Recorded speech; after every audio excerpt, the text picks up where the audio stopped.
At this point, I would like to basically move to the most important part of being here, to honor a special guest of honor, and for the first time in our history, on the 10th anniversary, offer our ACW Excellence Award that is being launched this year for the first time.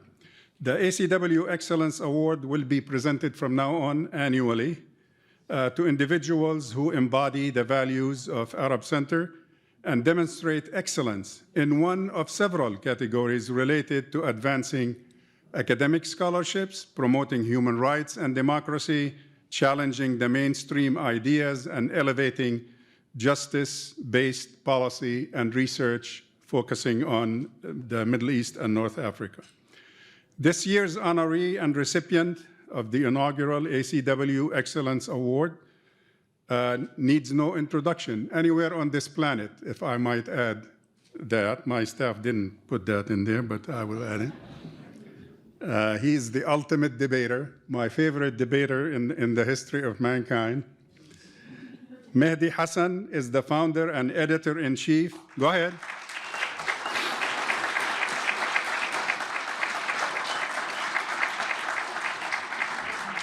He's the founder and editor-in-chief of Zeteo, a media company dedicated to independent journalism and unfiltered news. He hosts Head to Head on Al Jazeera English, writes as a columnist for The Guardian, and hosts Mehdi Unfiltered on Zeteo. Previously, as most of you know, he hosted the Mehdi Hasan Show on MSNBC, was a senior contributor at The Intercept, presented the Al Jazeera program Up Front, and served as a political director at the Huffington Post, UK. Mehdi is the author of Win Every Argument, and he does, so he speaks from... and The Art of Debating, Persuading, and Public Speaking, which was published in 2023, and the editor of the Miliband's and the Making of a Labor Leader, 2012. He received the Services to Media Award at the British Muslim Awards in 2014, was named one of the 100 most influential Britons on X, and is included in the Muslim 500, the world's most influential Muslims. He earned a Bachelor of Arts in Philosophy, Politics, and Economics from the Christ Church University of Oxford. I am indeed honored to present the 2025 ACW Excellence Award to Mehdi Hasan for his commitment to media excellence and journalistic integrity. Mehdi, please.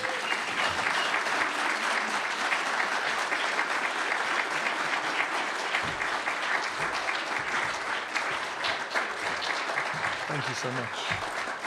Congratulations. Appreciate it. Thank you for that. Thank you for the kind words. Thank you so much for that kind introduction. I wasn't sure if you were going to reach back to my high school transcripts. Not sure if I need those out there. I didn't have a copy. Thank God. Good afternoon. Salam alaikum. Thank you to the Arab Center DC for the work that you do. In this town, one of the hardest towns in the world to do the kind of work that you guys do, to take the kind of stances you take. Thank you so much for this award. I didn't realize it was the inaugural award. No pressure on me and the people who come after me. I appreciate this award for journalistic integrity, commitment to media excellence. It's not an award I think I deserve, and so I do want to dedicate this award today to Anas al-Sharif and Hossam Shabat and Mariam Abu Daqqa and Roshdi Saraj and Bilal Abdullah, all of those very brave, courageous Palestinian journalists who were murdered by Israel for trying to tell the truth about a genocide. A genocide that we are told is now over. There is a ceasefire. Say thank you to Donald Trump. That is what we've been told for the last week or so.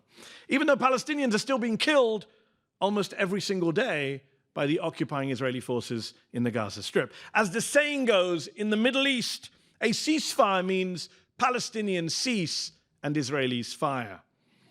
For over 2 years now, Gaza has been a ledger of extremity, a horror show. The mass killing of civilians, of children, the systematic destruction of infrastructure, the forced displacement of nearly 2 million people, the killing and jailing of journalists and doctors and aid workers, the weaponization of hunger, the undermining and ignoring of international law. We have witnessed a genocide in real time, on our phones, on our screens, a genocide as testified to by Amnesty International and Human Rights Watch and B'Tselem and Physicians for Human Rights Israel and Doctors Without Borders and the UN Commission of Inquiry and UN Special Rapporteurs and the UN Special Committee and Israeli Holocaust historians, the International Association of Genocide Scholars, and even the former Deputy Director of the Mossad, General Amram Levin. It is a genocide, undeniably, and the job of journalists in a time like this is not to moderate our vocabulary or hold our tongues. It is to say what is going on accurately, to name the reality we are in. When I launched Zeteo, a small, stubborn news organization, now growing fast, 500,000 subscribers, I'm sure everyone in this room. When I launched Zeteo, I did not have an MBA. I had no experience of running a business or running anything. I can barely run a bath. But I did have a simple mission: to speak freely about the biggest issues in the world right now, to be able to say the G word, genocide, the F word, fascism, in a way that our legacy media organizations, our so-called mainstream media outlets, are so afraid, so unwilling to do. I called my company Zeteo, because Zeteo is the ancient Greek word for seeking out, inquiring, searching for the truth, which is what we try and do day in, day out, in a way that the mainstream media has stopped doing. At Zeteo, we ask difficult, uncomfortable questions. What does accountability look like? Why the double standards? What about international law? Why aren't we hearing from Palestinian voices? I founded Zeteo, frankly, because I was tired of being told that the truth can't be told, that journalism can't be done any other way, that speaking out will cost you. Zeteo exists to rebut all of that, to counter all of that, to allow my colleagues, our contributors, and I to speak freely and bluntly about what matters, both at home and abroad. I know your event today is called Trump and the Middle East, a second-term review. So let me throw my 50 cents in. Let me briefly review it for you. I know the panel will have done a much better job before I arrived. I'll come back to the Gaza peace plan. But more broadly, it is pretty simple to summarize what Donald Trump's second term on the Middle East has been like. I know I'm at a think tank event right now. We just saw the video, the explainer, the tributes. Think tanks where people are paid literally to think, to analyze, examine, formulate. But Donald Trump doesn't require any of that. I promise you. At least George W. Bush and the neocons had a vision for the Middle East. It's not one I agreed with. It was one drenched in blood, came with bombs. But it was a vision, undeniably. Trump doesn't believe in visions. Trump believes in transactions. He also quite likes bombing himself. We don't talk about that often enough. This is a president who in his first 9 months in office has dropped bombs on Iran and Syria and Somalia and Yemen, and of course given lots of bombs to Netanyahu to drop. Bombs that he didn't even know the names of, he told us at the Knesset the other day. But look, once you strip away the slogans and the memes and his desperate, childlike desire for a Nobel Peace Prize, his 9-month record in office so far on the Middle East is built around three pretty simple, three pretty obvious pillars. Embrace Israel, embrace dictators, get paid. That's it. Embrace Israel, send them endless arms, allow them to stay in Gaza forever, call for Netanyahu to be pardoned, and crack down on pro-Palestine dissenters here at home. That's embrace Israel. Embrace dictators. He just went to Egypt, where he met the man he calls his favorite dictator, General Sisi. He praised his, quote, fantastic leadership and low crime rates. Sisi has over 60,000 political prisoners behind bars. That's embracing dictators. And get paid. The Saudis, the Qataris, the Emiratis have all figured out that the way to Trump's heart is through his wallet, through his bank balance, through his myriad businesses. And can you blame them? He's made it so easy to bribe a sitting president of the United States on issues not just of foreign policy, but national security. So please, I would urge you all, spend your time and money and staff looking at the big issues in the Middle East. But you don't need to spend that much time figuring out Donald Trump.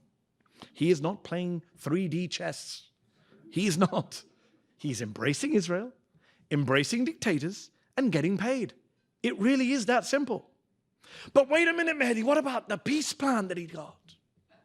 Well, it isn't a peace plan, first of all. Let's just be clear about that. It's a ceasefire plan, which is barely holding. And he has no plan for Palestinian statehood, Palestinian self-determination, Palestinian freedom. In fact, if you want to judge the Gaza plan, I would argue that there are 5 very clear tests that have to be passed. People keep saying to me, why won't you credit Trump? Why won't you praise Trump? 5 tests. Let's see if he actually passes them. Number 1, civilians test. Does this plan protect Palestinian civilians? Not so far this week. Number 2, the law test. Does it conform with international law? Does it allow Palestinians to retain control of their own land? Does it forbid Israel from using aid as a weapon of war? Collective punishment. Again, not looking good this week. They've already halved aid going into Gaza. Number 3, the geography test. Does the plan stop the geographic erasure of Gaza? Does it allow Israel to hold on to land in the form of buffer zones and security perimeters? Well, right now they control a majority of the Strip. Even under a best-case scenario, they keep, 18% of Gaza, and you have Bezalel Smotrich telling us, we will settle on that land. There will be Jewish settlers back in Gaza. Number 4, the accountability test. Where is the teeth in this plan? Who enforces this plan? If Israel violates this deal like it has almost every other deal, what happens? What happens the next day? Does the US, does the EU, does the UN send a sternly worded letter? Good luck with that. And number 5, the root cause test. Does this plan address the fact that the Palestinians are a people with a right to freedom, a right to sovereignty, a right to return? A plan that rebuilds the houses in Gaza without rebuilding the rights of the people of Gaza, I'm sorry, is just a plan for another war, the next war. So let's keep our collective eyes on Gaza as Trump moves on, as the media moves on, as the world moves on. Israel wants to go back to October the 6th, to an unsustainable, untenable, unjust status quo. That's where we seem to be heading, depressingly. But I want to be hopeful. I do. I try. Not just because any deal, even temporarily, that prevents Israel from killing kids every day is not a deal that should be dismissed out of hand. Not just because the Palestinians are the most resilient people I have ever come across in my 46 years on this planet, but because attitudes here in the US, where we are, the capital, are changing. They really are. A recent New York Times poll found that for the first time ever, more Americans sympathize with Palestinians than they do with Israelis. Not a poll result I ever thought I would see in my lifetime.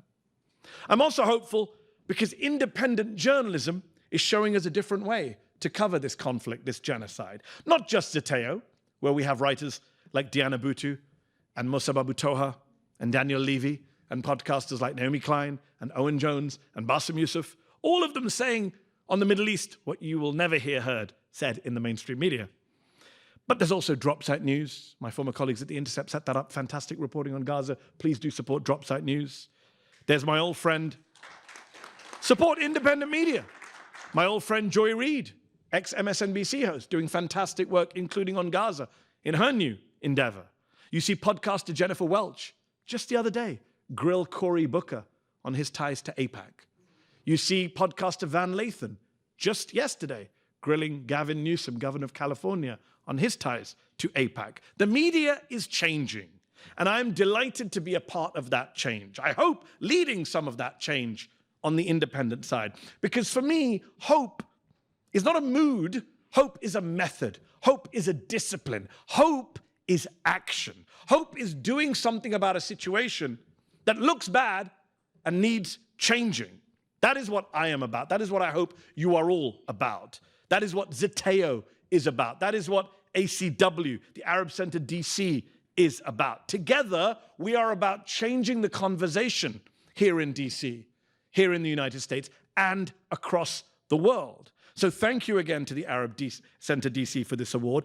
I treat this award, I hope, not as a pat on the back, but a push to do more, to work harder, to speak louder. Not that that's possible, but my wife would say. Thank you for reminding us all with the existence of this award that journalistic integrity is not what you claim or brag about, it's what you hold on to when you're under pressure and under attack from the people in power. And I say to them, you will not silence me, not on this issue or any other issue. Zeteo is here to stay. I am here to stay. And the truth, whether it's about genocide abroad or fascism at home, will not be suppressed. Thank you very much for your time, and thank you for this award. Thank you again. Thank you so much. Appreciate it.